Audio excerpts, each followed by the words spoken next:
देखिए, पहली बात जो लगातार हिंसा हो रही है, मैं उम्मीद करता हूं कि जल्द इसमें अंत होगा और जो नुकसान जान माल का हो रहा है उस पर विराम लगेगा। जो घटनाक्रम बहुत तेजी से बदला वो हम सबके सामने है। भारत ने हमेशा एक निष्पक्षता का व्यवहार रखा है और पूरी दुनिया में भारत की पोजीशन हमेशा एक समझदार, संजीदा और एक बड़े मैच्योर राष्ट्र की रही है। उस पर हमें कायम रहना चाहिए। किसी भी एक पक्ष का समर्थन या विरोध करना हमारी कभी कूटनीति का उद्देश्य नहीं रहा है।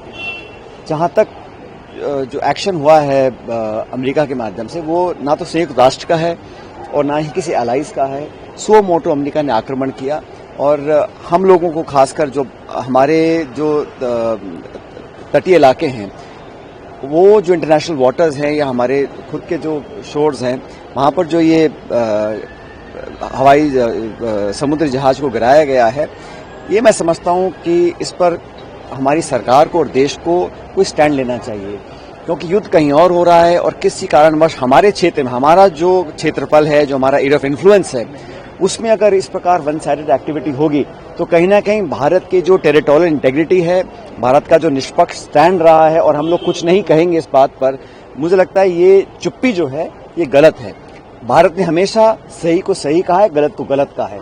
जहां तक इजराइल फिलिस्तीन की बात है, वहां पर भी हमने हमेशा कहा कि टू नेशन थ्योरी होनी चाहिए, और चाहे ईरान हो, चाहे अफगानिस्तान हो, चाहे यूरोप हो, चाहे रूस हो, तमाम देशों के साथ भारत के द्विपक्षीय संबंध पुराने रहे हैं, कल्चरल रहे हैं, ऐतिहासिक रहे हैं।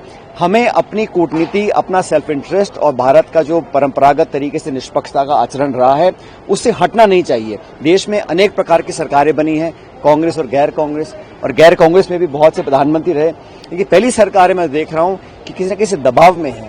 पहले ट्रंप एक तरह से डील हम पर थोपते हैं, 0% टैरिफ पे अमेरिका का माल पूरे भारत में फैल जाएगा। हम लोग 18% टैरिफ देंगे, हम लोग रूस से तेल नहीं खरीद सकेंगे, हम $500 बिलियन का माल उनसे खरीदने की कमिटमेंट कर रहे हैं। ये सारे जो टर्म्स एंड कंडीशंस हैं, ये एक तरफा है और हम लोगों ने बिल्कुल कान दबा के इसको मान लिया। देश भर के किसान आज विरोध में हैं, पूरी पार्टी और पूरा समाज समझ रहा है कि आने वाले समय में संकट का काल आएगा, किसानों के लिए, दूध उत्पादकों के लिए, कपास किसानों के लिए, सोयाबीन के किसानों के लिए, मक्के के किसानों के लिए। लेकिन लगातार जो हो रहा है, हम देख रहे हैं कि जो यूरोप के देश हैं, जो हमसे बहुत छोटे हैं, वो भी खड़े होकर बोल रहे हैं कि क्या सही है क्या गलत है। मुझे लगता है कि जो शिप था जिसको गिराया गया है, ध्वस्त किया गया है और भारत कितनी पास किया गया, और वो हमारे सैनिक अभियान में शामिल होने के लिए आया था वो जहाज, तो कहीं ना कहीं हम लोगों को खड़े होकर बोलना पड़ेगा कि क्या सही है क्या गलत है।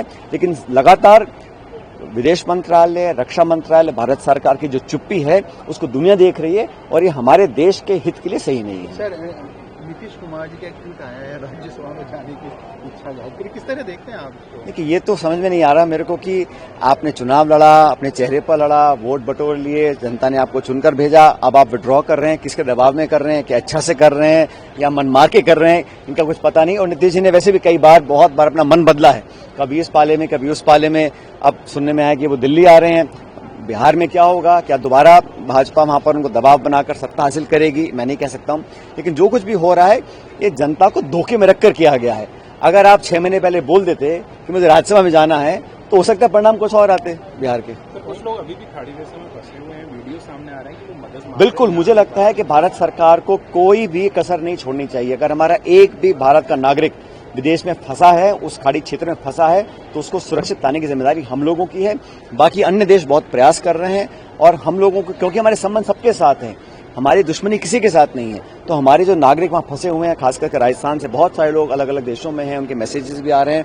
मैं उम्मीद करता हूं कि विदेश मंत्रालय और प्रदेश की सरकार जल्द काम करें, क्योंकि हमारे नागरिकों की सुरक्षा हमारी प्राथमिकता होनी चाहिए। बाकी मुल्कों के लोग उनको इवैक्यूएट कर रहे हैं, उनके लिए चार्टर्स कर रहे हैं, फ्लाइट भिजवा रहे हैं। हम लोगों को तुरंत जितना भी हो सके साधन संसाधन लगाकर उनको सुरक्षित वापस लाना चाहिए। Thank you.